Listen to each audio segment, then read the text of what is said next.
Hey everybody, it's Romania Black, and we're on episode 8 of Spy Family, and 8 is my lucky number, and I have my rule of 8. Anytime there is a 11 to 13 episode series, the 8th episode is always a good one, and so I'm really excited about it. But I do have some comments before we get into this. I'm recording a little bit ahead. Episode 7 is going to come out on Patreon soon, and episode 6 on YouTube, so I'm just a little bit ahead, but I'm trying to get ahead of spoilers, getting stuff scheduled for fall, getting stuff ready, so you know how it goes. But I do have a couple comments before we dive into this episode. But I'm really excited because Yuri, who is Yor's brother, has just found out that she's married. That will surely go over fine. I'm really hoping he shows up and becomes Anya's tutor. That would be really great because he seems to be smart. He seems also busy though, with his job. So maybe that won't work out, but maybe we'll see. We'll see. So, I do have some comments before we begin. AJIN noted that Sylvia Handler, Sherwood, is kind of like Carmen Sandiego in her design. I was like, yeah! Where in the world is Carmen Sandiego? I really... that's like a throwback, but I really like that. I love Sylvia and her character so far. We've seen 2 minutes of her. I want to see more of her than just the OP, but I'm sure that that's going to happen in the latter part of this season, if it happens in this season at all. But I do like the idea that she's kind of based off of Carmen Sandiego.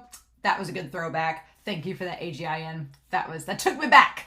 Pichu notes that in the manga for episode 6, Damien was not originally in the last photo that was shown at all. He's shown in that photo at the end without his parents, but in the manga, apparently he's not even there. And so I wonder if for the anime continuity, they just included him because they're like, why wouldn't he be in that first picture? But I do like these in that picture because it establishes that it's establishing that his parents don't care and they're not there for his first day. And so I'm curious if that's going to be an actual canon thing or if I'm just reading too far into it because of that anime-only edition. I don't want to be answered, so we'll see how that goes. But that's just on my mind. I'm like, interesting. And then finally, Christopher Peterson talks about how Loid.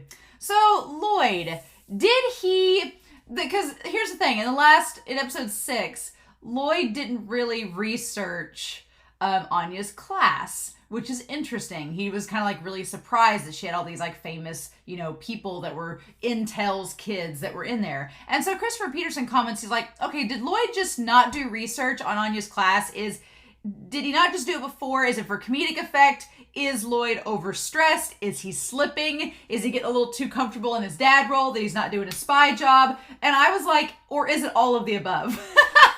I'm like, I think that he's stressed because now the pressure's not on him, but somebody he has no control over. I think there's that. I think that he is slipping a little bit in his spy, forte because he's assumed this role as dad. And I do think it's for comedic effect. So I think it could be for all three reasons. And we've seen that Loid, he's become so hyper-focused on Anya that he's, kind of not being the neatest of spies. He's a little sloppy, as Christopher Peterson noted, but that's kind of part of it. He's kind of assuming this role as a father. It's changing things up. It's making the dynamic a lot more interesting, especially for Loid, who wants a normal life, but he's always felt he's been trapped in this spy life, but he's wanted a normal life as a father and as a family man. So we'll see where that takes us for the rest of the season. And maybe he's not necessarily wanted to be a father necessarily, but he has wanted a normal family life. So we'll see where that goes. But those are my comments. I'm pretty excited to dive into episode 8 and see what shenanigans we get with Damien, what shenanigans we get with maybe Yuri. He's voiced by the same voice actor as Flock from Attack on Titan and Akutagawa and Raichi. So that's a combo, and I have no clue where it's going to from here. So we'll see. But in any case, we're going to start episode 8 of Spy Family, and we're going to do that here in 3, 2, 1, and let's go.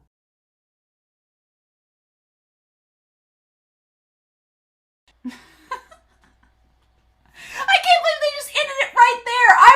I lost track of time and I was like, are they going to kiss? And then they end the episode.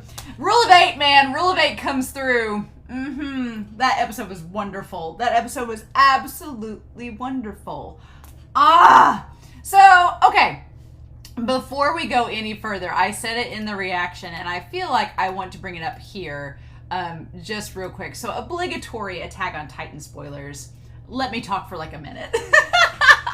And then we'll get back to our regularly scheduled Spy Family program. But Yuri's voice actor, it's Flock. And I was like the whole time, like the time when he had the guy's head in the cigarette thing and was yelling, all I could picture was like Flock just yelling in seasons 3 and 4. That's all I could picture in my head. It definitely, that voice actor, he's kind of a chameleon because he can sound like Raichi and Octagawa. Octagawa and Raichi do not sound alike at all. And then Flock and Raichi have kind of the same timbre to their voice. It's just when Raichi is screaming in Ace of the Diamond, you wouldn't know, like when he's laughing hysterically. But I do think that Flock and Yuri sound so eerily similar, and their characters are similar-ish in ways that this whole episode, if I close my eyes, I could just picture Flock saying these lines. I was like, oh my gosh. But amazing. So that's the end of those spoilers. But oh my god. So of course the dad, of course the brother, works for the Secret Service, basically, of the country that's opposing Twilight. Of course he does. So we'll talk about that in just a second. But I do want to make note, I love that Anya, when they start out this episode and the man asks her, that he calls on her to answer the question, she's so confident. She's like, 3/3. which is one. And Becky's like, you're so and Damien's like, are you kidding? Like, they're all just amazed at how the teacher's like, that's quite wrong. It's great. I love that she's like, but I think that if all goes well in the next episode, I feel like Anya may have found a way to learn math a little bit better, and that's for him to apply it to Bond Man. Because he does the thing where she's like, how many bullets can fit in a gun? And he's like, 8. And she's like, well, he's got 2 left, so he's got 2 8s left, which is a 4th. But yeah, I like these, like, I can teach her math with TV. And so that's great. I like this, like, little patio area that they go off to, and they're all sitting there eating and having dinner. And so Sylvia, she talks about, Sylvia Sherwood, she talks about how things are going. And she makes the comment that they need to be careful that they don't stand out. Girl, you're in this giant, like, hat with these spy glasses and everything. You kind of stand out a little bit. She can't help but stand out a bit. So I was like, but this is the thing that floors me about their conversation, is that she asks how Anya's doing academically. And God, the thing that gets me is that she says the headquarters estimate she'll be able to receive 8 Stella in 4 months. How have they estimated this? They don't know anything about Anya. Do they know her IQ? Do they know anything about her? Why are they assuming this, like, 6-year-old that's actually a 4 or 5-year-old can receive these 8 merits to become a major, like, professional scholar in 4 months?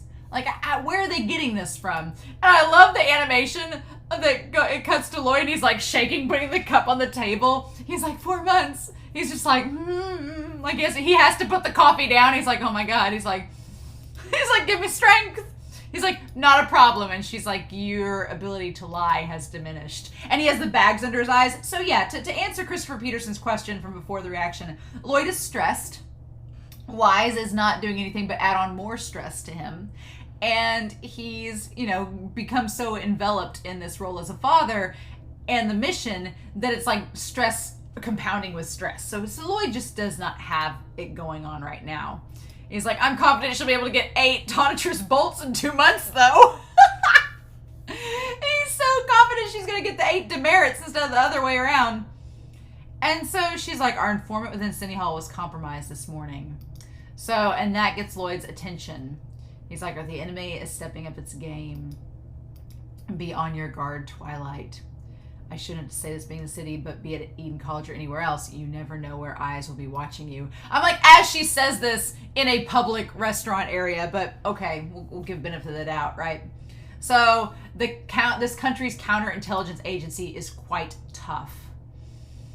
So yeah, so we have the symbol of these guys, and I like that Wise is like the side eye, the eye looking sideways. These guys are the owl with the eyes looking straight forward. Want to make a note real quick. The uniforms on these guys here that come in, Do they not have undershirts? They don't. They just have a blazer jacket. They just got their chest open and exposed. There are no undershirts. This country believes in a military uniform that is for peak fan service. The main guy has a shirt and a tie, but the two side officers, there's like nothing. They're like ready to go to a birthday party and strip for it, apparently. I was like, why? That looked kind of funny in the moment. But they bring this guy in for questioning, and he's the one that has been giving information to Frankie, which I want to see those photos again to see how that goes. But yeah, so the one girl sees them drag him away, and they knocked him out to do it, and she's kind of freaked out about that. And she tells Yor and all of them. The good thing about Yor as a character is she's kind of so, like, not ditzy, but she's so, like, head in the clouds for most of the time that she doesn't, like, things don't bother her. She's not easily panicked unless it comes to Loid trying to kiss her, and then she's like, oh my god. But she's not easily panicked, and she is able to kind of keep herself, like, on her game for the most part, because she gives nothing away in this scene. She's just like, oh wow, how's that? And then we have these guys, and they're like, they took the guy from finance who was apparently leaking documents from this office, and Yor's like, oh, he must be a bad person. It's like, they're leaking documents to your husband. And so Camilla comes in, and I was a little confused at this point where she's like, my boyfriend told me about your marriage. I was like, weren't you there, Camilla, when she introduced them as being married? I'd have to go back and rewatch the episode, but I thought back in episode like 3 or 4, it was episode 3, I thought like, or maybe it was even episode 2, I thought that they like came as a couple and were married, and maybe Camilla was passed out during that? I don't remember. But I thought she knew. And then Yor's like, oh, I haven't told Yuri about my marriage. Good. She's like, I completely forgot. And they're like, for a whole year? And at the time, I almost panicked because I was like, has a year passed? Has Anya been in school for a year? But no, they forged the marriage certificate to say that they've been married for a year to throw off suspicion, to make it look like it wasn't Twilight infiltrating and using her. And she's like, what should I do? And they're like, oh, well, he'll probably be calling you later. And she's like, oh my god. She's like, ah! She's like, yep, that's right. I haven't given him the number of my place yet. And she's like, I was so relieved our marriage went through that I blanked on everything else. She's like, I kind of just forgot. And so they kind of do like a backhanded compliment with him, because the one girl asks if her younger brother is a hottie. And so she shows a picture of them, and then they say, oh, he's a total cutie. So I guess maybe that's not a backhanded compliment, but, you know, they say, is he hot? And they're like, oh, he's cute. I guess that's a synonym-ish, I guess. But yeah, them genetics, they look pretty similar, the two of them. And she says he's quite adorable. And so the way that Yor describes him as quite adorable and the way that the boss describes him as quite adorable is two different wavelengths, right? She's talking about him as a brother, and the chief's talking about him as a interrogator. It's like, oh my god. He would always call me sis and refuses to leave my side. And I like that the one girl goes, yikes, he's obsessed with his sister. Pass. I'm like, to be fair, if you're dating someone that's super obsessed with their sibling, that can be a bit of a barrier. So I don't blame that girl for being like, oh, no, not dealing with that. If your younger brother looks up to you so much, isn't it kind of mean that you forgot to tell him? And Yor's like, oh, well, and so then we cut to them interrogating. And we have this big scary guy who, again, Attack on Titan references. He looks like a character in season 3. And, you know, the symbol for their thing is an owl, so leaving it at that. But yeah, them interrogating him. It's just the references. It's funny, the connections. And so I love that they just do like the state security service. They do the very stereotypical, like the stereotypical interrogation thing where there's just a cigarette smoke everywhere, and they like put the cigarette out on his hand and everything. And he's like, Mr. Haywood, we're both good at talking, so let's continue. It says its main duties are to like interrogate. They complete their missions. They use violence, wiretapping, intimidation, and torture. They're the secret police, and they are feared. And that's when Yuri comes in. He's first. And he relieves, he says, great work, First Lieutenant. The boss asked me to take over questioning. And so they're like, I'll leave the rest to you. And he claps him on the shoulder. Second Lieutenant Briar. And he's like, I'll do my best. And I'm like, oh my god. Yuri is great. He's wonderful in this. Because he starts out, and he's only 20 years old. He's only 20. A young man. And he just has that look, that scheming fox look, right?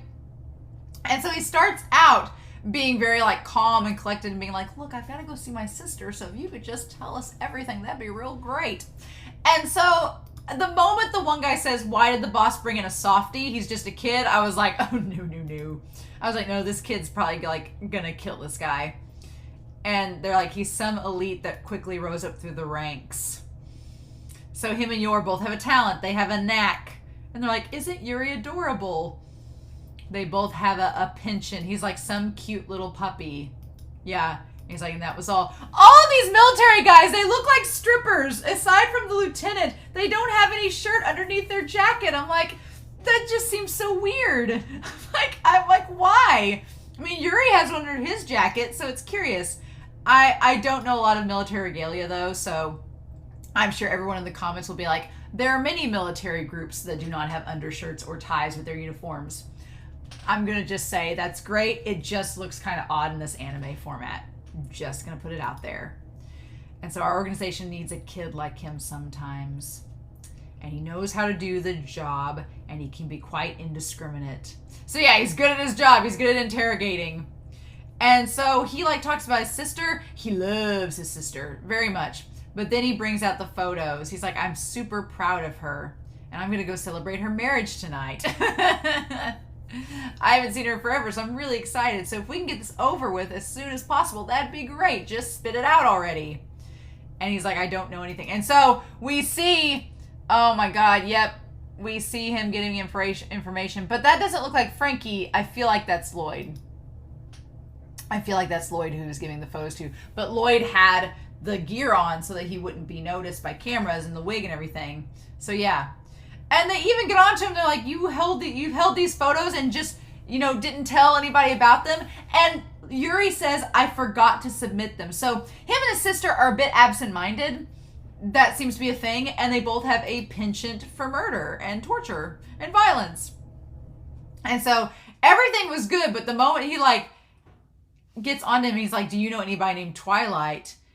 And he's like, and his eyes get like yours where they're really, really scary. And so here's the crazy thing. They say he's a spy from the West, apparently a master of disguise. And then they say he is the villain who's trying to make this world fall into chaos. Which, it's funny because Wise has made Loid seem like he's the hero. He's like, you're going to be the savior of this entire country. You're going to be the one that establishes peace between these two countries. And Yuri is like, no, he's going to make it all fall into chaos. And it's like, you have two totally different narratives getting pushed out here, right?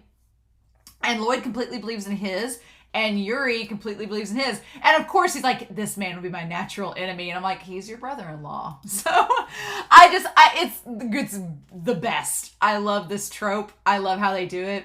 And then Yuri gets really frustrated, and he's like, if you give me false information, it's not going to be good. And he's like, it's a dangerous job. I don't want my sister to know what I do. I don't want her to know how much dirty work I do. And then he has the gloves on and makes his head go into the ashtray. Oh. And so that's the thing. Neither of them, it's just everybody's lying to everybody. Yuri doesn't know that his sister's an assassin. Yor doesn't know that her brother is a torturing interrogator for the Secret Service. Neither of them really know that Loid is a spy. Anya's gonna be the only one that knows everything. She'll be the watermelon queen. It's like, oh my God. Wow. And he just looks terrifying. And then we cut to Bond Man getting tortured with the whip, shirtless, because of course he is. And Anya, I'm like, Loid, you're totally fine with this 4-year-old watching this show, huh? He's like, curse you and your resilience, Bond Man. You're fine with Anya watching this, huh? Okay, cool. And he's like, if only she'd concentrate on her studies more. And I like the to be continued. He's shirtless with the gun. It's like, Loid, why are you okay with her watching this show? But it works out in the end because it's helping to teach her math. Oh, I love it. And it's like Anya is trying to learn math. She's trying to get better. And Loid figures out, he's like, oh, I could use this to teach her. Yes. He's like, you're right. And she's like, yes, 2/8 of his bullets left. He's like, how do you even know those words? I'm like, you just watched her watch the show. You should know, Loid. Have you been spacing out? Probably. And I love that Yor comes in and she's like, there's trouble. And I love that he says, I love that Loid's on one side of her being like, what's up? And Anya's like, he has 2/8 of his bullets left. Like, in total seriousness, like a little kid would not be able to read the situation like Loid can. So it's so cute and serious. I freaking love it. And Yor's like, Anya, that's cute, but I'm going to deal with you later. She's like, my younger brother is coming here today to meet us. And he's like, oh God. And she's like, so yeah. She's like, he wants to come over and congratulate us. And he's like, won't he find out this marriage is a fake? And he's an interrogator, which Loid doesn't even know that. And he's like, oh, don't worry. I prepared a lovey-dovey couple accessories for this occasion. And the thing of it is, Loid put this together, this lovey-dovey couple accessory packet, before he got married, or right as he got married to Yor. So since he's been married to Yor, he's kind of started to see how this family dynamic actually works. So some of the stuff he picks out is kind of embarrassing. Like, the love cup's okay, but then the love cup is fine.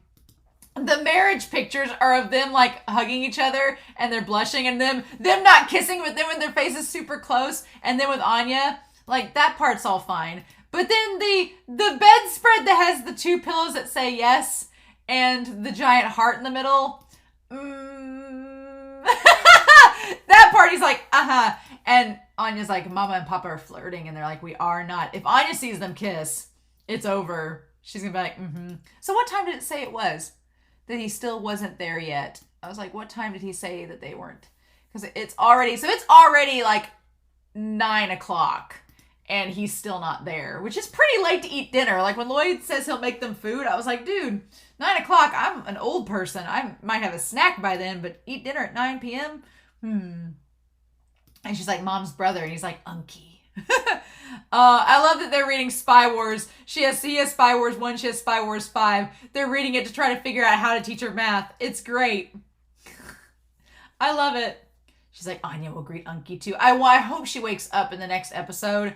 I feel like Anya will be the catalyst. Anya will be the thing that gives Yuri, like, I feel like Yor will embrace Anya and be like, I want to be a mother to her and all this. And that will win Yuri over, because I feel like Anya will be the one to win Yuri over to the cause. Because I don't even think he knew that Loid had a daughter until now. Like, he seems kind of surprised, right?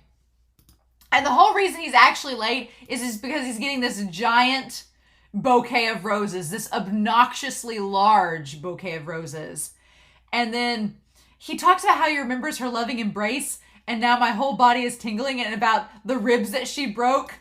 I'm like, is he kind of a masochist? Maybe. Yor and Yuri are kind of cut from the same cloth, but they're both they're like the Addams family. They're like Morticia and her brother. I mean, in this, wasn't it Gomez's? Did she have a brother, or did Gomez have a sibling? I can't remember. I think Gomez had the sibling. He had Fester, yeah. But, so I'll eliminate every threat within my sister's life, including her husband. I'm like, oh, honey, you have no idea how that he's the spy that you're looking for. But he wants to protect her happiness. It's like he wants to keep her safe because he loves his sister so much. And we find out they were orphaned. So they were orphaned, and I'm assuming that Yor was kind of probably like a preteen when it happened. She seems like she was a bit older, like maybe 10 or 11 when it happened, because she like was going out and getting a job as an assassin, like at the age of 11 or 12. So Anya, you could have the assassin life too, apparently. But yeah, it's interesting that we see like their backstory a little bit, and that she was an orphan. So I could see that she can relate to Anya a bit. She would relate to Anya a lot if she knew Anya was an orphan too. So maybe if everything comes out in the wash later on in this series, if Yor finds out that Loid's a spy and Anya's an orphan, I feel like knowing their backstory and knowing that Yuri and Yor were orphans themselves, that maybe Yor will be able to sympathize and empathize with Anya a little bit more and like take her under her wing. Maybe. So yeah, I also didn't realize that the narrator who's speaking in this deep voice was Loid. It's Loid. He's like using that narrator voice. interesting. Is like, I cannot lose this family that I've worked so hard to create. And I know he's framing it like in terms of the mission, but there is a bit of it there that's like, he has worked hard and he likes this family a lot. So, and he says everyone has a side they don't show anyone else. To their friends, their significant others, or even their families. Mm-hmm. And then we have him. I just love that instantly you have like the contrasting colors. You have like the blue green eyes and the red eyes. Mm-hmm. And then we see on the TV screen, as if it is a direct representation of what's happening in the moment, we see the Foreign Minister Windsor met with Westalis' Foreign Minister Brauntz for 6 days of talks. And it says that, yeah, and they found that with the goal of normalizing diplomatic relations between the two countries. And they're both like domestic representations of that in the room. Oh my God. And they're like, I'm going to find out if this man is going to harm our family or not, or if this man is worthy of my sister or not. So I love that Loid phrases it like, I'm going to find out if this man's going to harm us, my family. And Yuri is like, I'm going to see if this man is worthy of my sister. He won't be. Of course he's not worthy.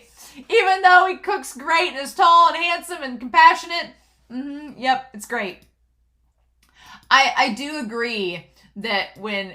I don't like the idea of someone being like, oh, don't drink, don't do this, don't do that. But for the sake of the mission tonight, Loid's like, you cannot hold your liquor, so maybe don't. And she's like, oh, no, I know. So that was definitely for the best, because as we see with Yuri, yeah, these two cannot hold their liquor at all. Mm-mm. And so they try to say, I'm glad that Yor is aware enough or knew that it would be a bad idea to just tell him about the whole secret thing, because that would be too suspicious. Mm-mm. And for Yor, that would be suspicious. She's like, I don't want my brother to find out that I'm an assassin, because he'd be like, well, why are you getting married? What, you've never been married before. Why would you need to? And so she phrases it as, my brother can be sensitive.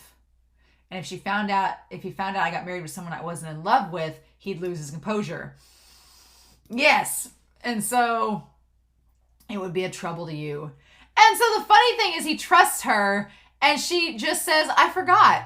And Loid's like, and it works because Yuri knows that's how his sister is. He loves her and he accepts her, but he knows that her memory is awful. And so he's like, well, I guess she would forget to tell me. And Loid is just flabbergasted. But then Yuri's kind of forgetful too, right? So it's a little bit funny like that. So I like that during this whole thing, we see the inner monologues of all these characters.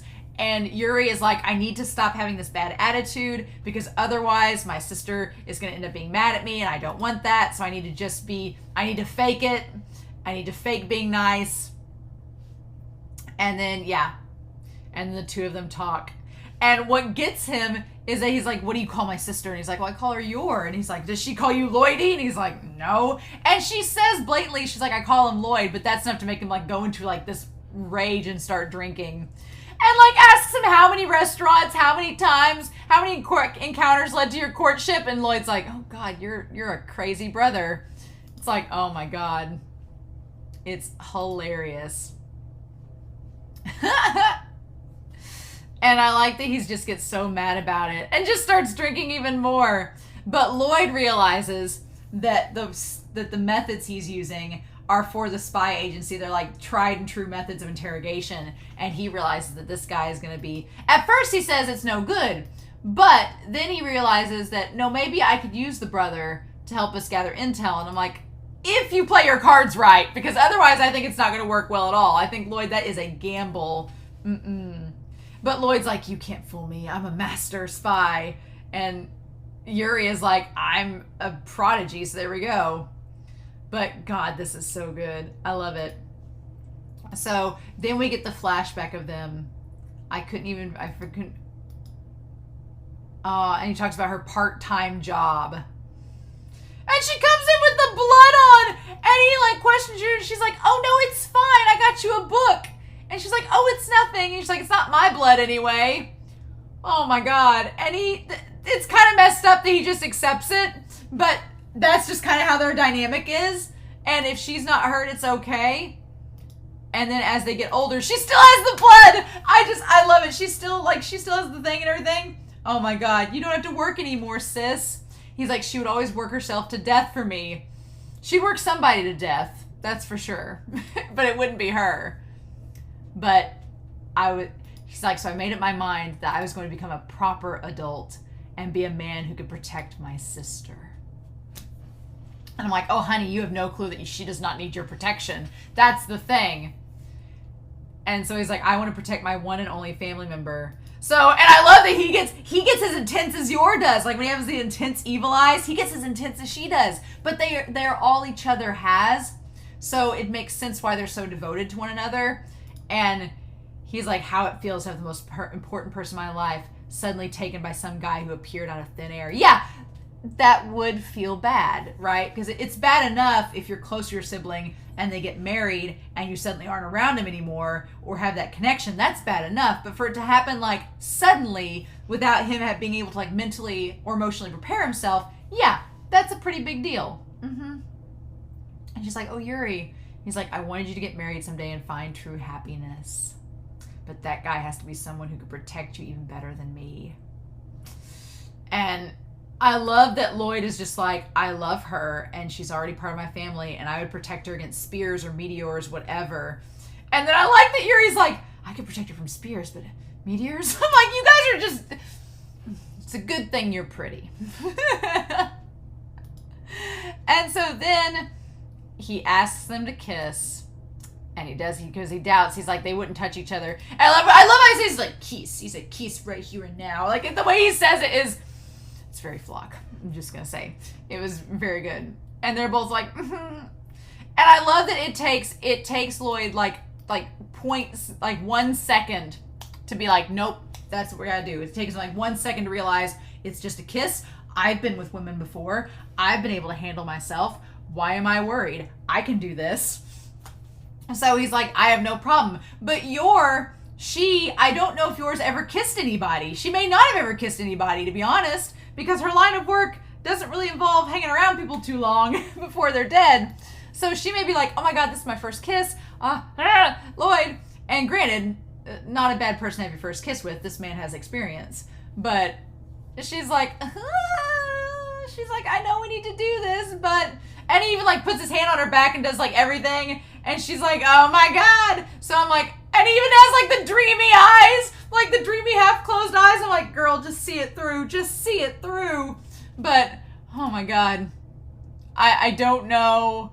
I don't know how this is going to go. I'm going to imagine, when we cut to Anya, I was so frustrated. Because I thought Anya, like, saw them. I thought the episode was going to keep going, and Anya saw them and was like, what are you doing? And I thought that was going to, like, break it up. And then it's the end credits. I wonder if Yuri is going to be so freaked out that they're about to kiss that he's like, hold off, no! And doesn't want them to kiss. I wonder if he's going to stop them from doing that in the next episode. I wonder if that's going to be the case. I don't know if I'm going to be able to wait to watch episode 9. I don't know if I'm going to be able to wait. Because that was really good. Oh my God. Yeah, so it's just a kiss. You both can do it. The fandom, I'm sure, but they're probably not. They're probably not going to kiss because that's how this series works. If there's going to be any romance between these two, this is like a will they, won't they, except they're already married. So I feel like if they're going to do any type of romantic gesture, it's going to be like at the very end of the series. So I have a feeling Yuri's going to break it up or something's going to happen. Or Anya's going to break it up. Something's going to happen next episode where they won't immediately have to kiss. I don't know. I could be wrong though. But I love Yuri's character. He's great. He's like the obsessive brother that is going to be like a thorn in Loid's side. As if Loid didn't have enough thorns in his side. He's got now another one. And he has 4 months to make Anya a stellar scholar. Seems easy enough.